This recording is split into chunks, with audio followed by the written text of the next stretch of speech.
All right. Yeah, Mama Dina, Imran may answer questions on the Mama for. You're live on radio. Okay. Now, you know, me started from okay. Obi say Arsenal board, no. I think say we have to. Obi say Arsenal board, no. O my fair. Edi ama Mikel Arteta say season e be wie. Na say when timi anyi league, when timi anyi Champions League na omo pam na o my fair na general. Say season no credit duru baby. Na Champions League no free. Na league no mo say o ma twini mo so omo pam no. Endi kwa so omo san so ne so e ma ni wie season no.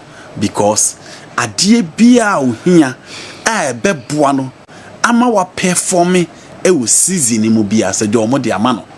The previous years the defenders of Mikel Arteta na point na simple. Only a striker to offer him more than 20 goals a season. Because Gabriel Jesus ebe bobole we are singing na.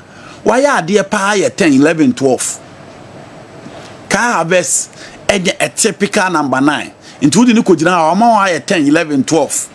But this time, the best striker in the game, according to French football, in jokers. It went to me and yeshe, and to me and yes, I trophy me noa in the Pacro Bo Dinia, Dinra, Mikel Arteta, also Mujana Quine. You move back one hour, and you mean, or so I move back. Also Mujana Quine. And he said, yo, many Pacro. A year adwen ewo ho enomo now skillful player no de na me pese me ni pages here ho argument nka na me pe videos into de wo se we ni ready a ekoba na pages a bibia ready in terms of the videos I think say don't know mbebo dance we do an obekeka no now go picture yeah me say why na ready yeah we dey so we ni say dey about skillful player dey penalty we dey say dey about wow. Oh yeah, my Zola. No, we that be skillful player. The Zola watching. Zola watching. How are the Zola better here? How can I? Who is Zola better here? Huh? Who is Zola better here?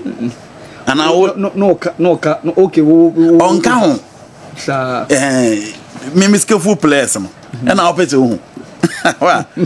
Videos na ready. They are ready. I Oma Obo no be count. Until they are ready, I give you the list. Until they work on that list. Now you know. Obi say goal poacher. You can't be a goal poacher. A striker operating inside the area. 18 boss no. The player who born through one wakatum. Born through one. He always there at the right time. Now on him go ni share. O the two one no about katum 10. Look at Obi say Ellen Holland. She Cristiano Ronaldo. Who share Thomas Muller. Who unya chan share Javier Hernandez Chicharito, Filippo Inzaghi. Omo de born kra wo born na omo bi. But born to animu a ebeba be kan to musisia. Those are the players that I called goal poachers. Now target man strikers na. You know omo hu odin. Omo battle within 2 center backs. Omo pick area duels. Omo pick area balls. No magia to fem no ma connect other players. Omo around them. Omo create for others to score, but the bia ball ni was real fema. Who so omo odin omo gina mu ade. You talk about Didier Drogba, you talk about Zlatan Ibrahimovic, and there one player waiting about the Depa Olivier Giroud of the French national team. Or your proper center forward, so see who you be a center forward here. I think Ghana, the last time you saw target man can say Pebia Kwabnayaro.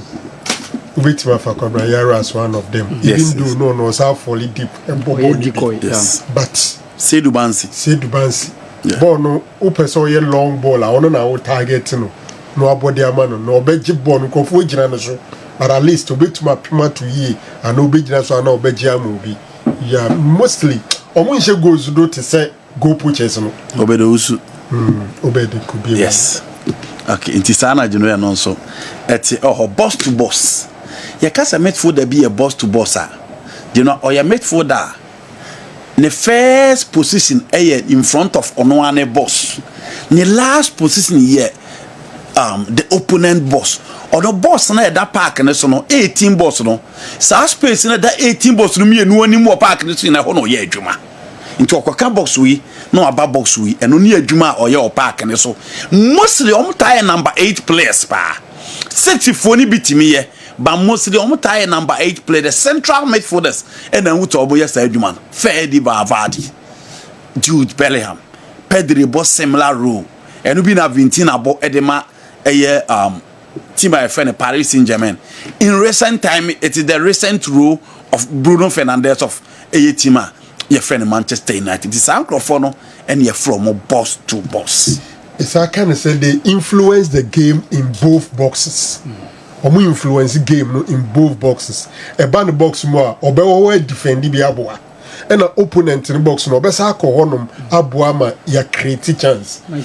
Yes. Mikel is a good example. Yeah, it's a good example. When he's playing as a number 8, yes, sure. Now, you know, okay, OBC JC numbers.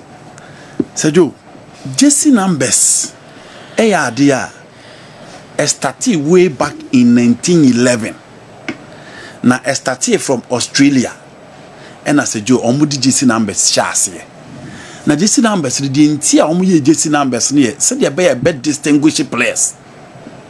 Referees ebetimi identify players because JC na share no. Yeah 11 wa ha ne nyina de epe. 11 wa ha no mo so nyidie nyina epe. But a better na referee who say we ni. A better na referee person wo ni obi a wo hu. Tie no enema omu decide some JC numbers and then for commentators as well. Commentators here commenting on better no matimi identify players. In Sejo 1911 in Australia and omutimi started Sadian.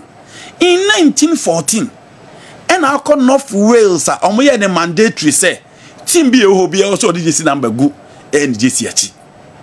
Enti emu ho a and Corinthians from Brazil any England Wanderers amateur football and Sejo almost the JC numbers will be at the good ball match was Stamford Bridge before a team from Scotland called back to Argentina and I know a fee JC numbers no chance say omo yusu na e baya bedru say e wo so obi anso yusu and association football no obi aso mo obi yusu na say JC numbers no players be choose omo dey based on numbers omo believe so omo ye lucky based on certain tribute to their family and connection with engrophobia believe so use this numbers in some class mandatory say number 1 to 11 so betimi abem it is what Brazil say Brazil almost say to number 1 to number 11 will be a starter just about ku plan one who say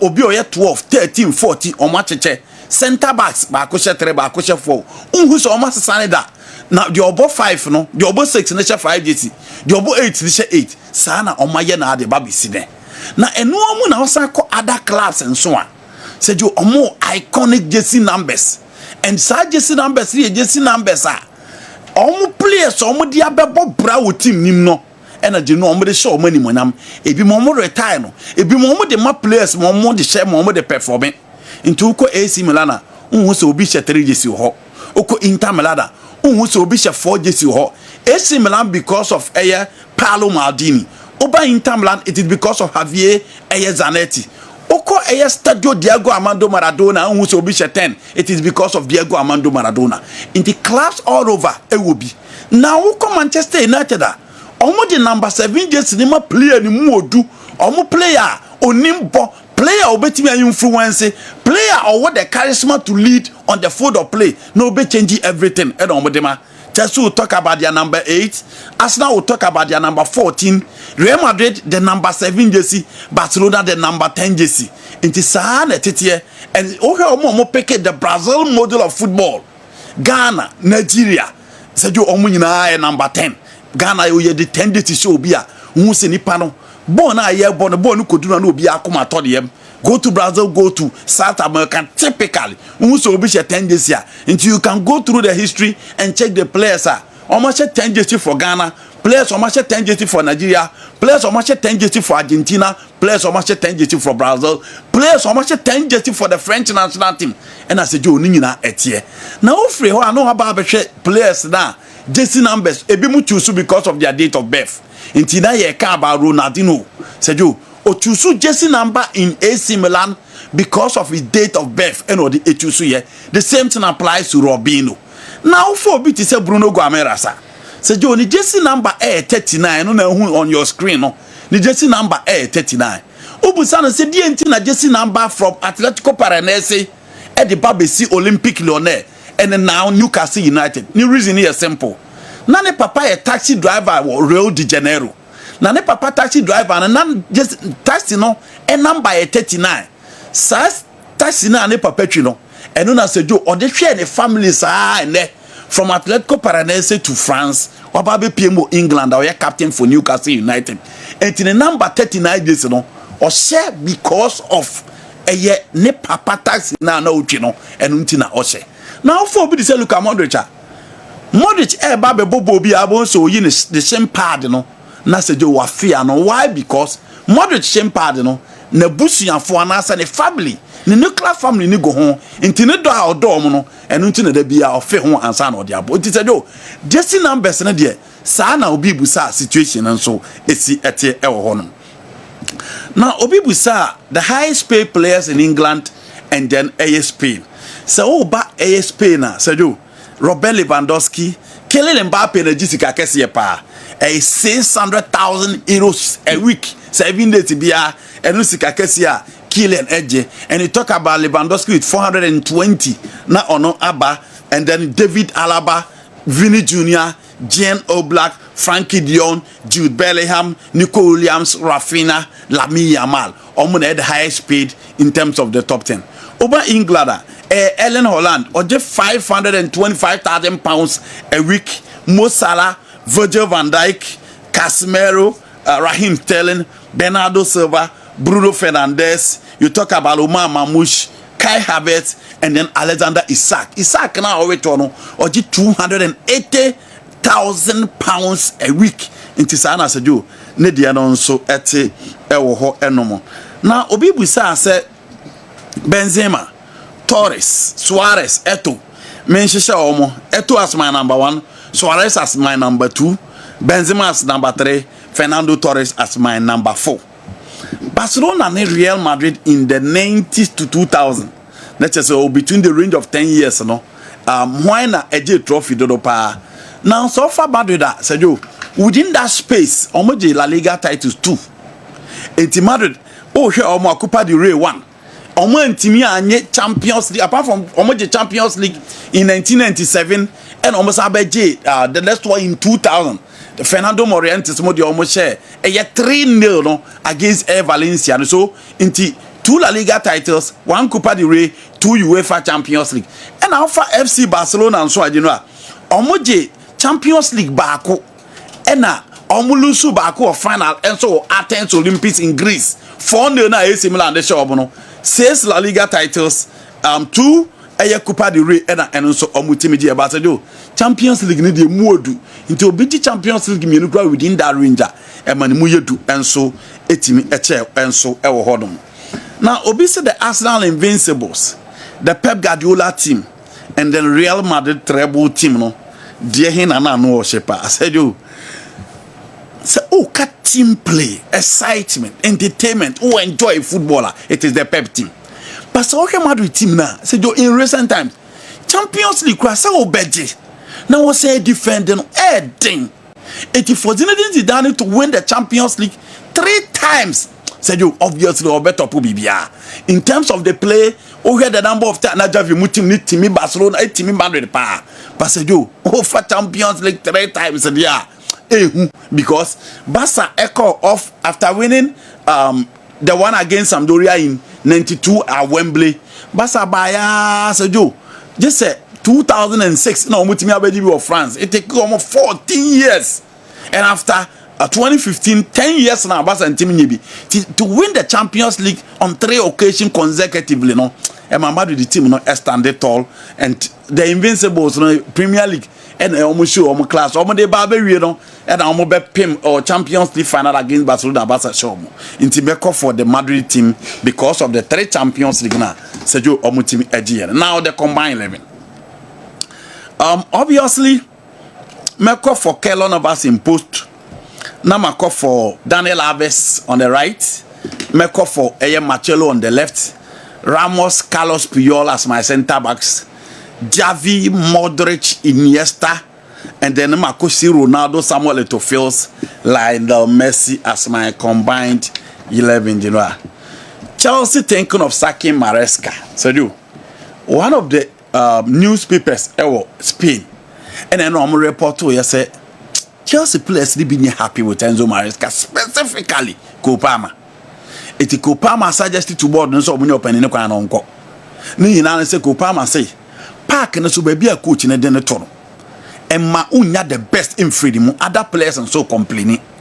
Into ono Kopama and credit him say right side number 7 a coach in the tono pe or pretend because no team bobo no man any je. But then Maresca team the to left. And no team the to right.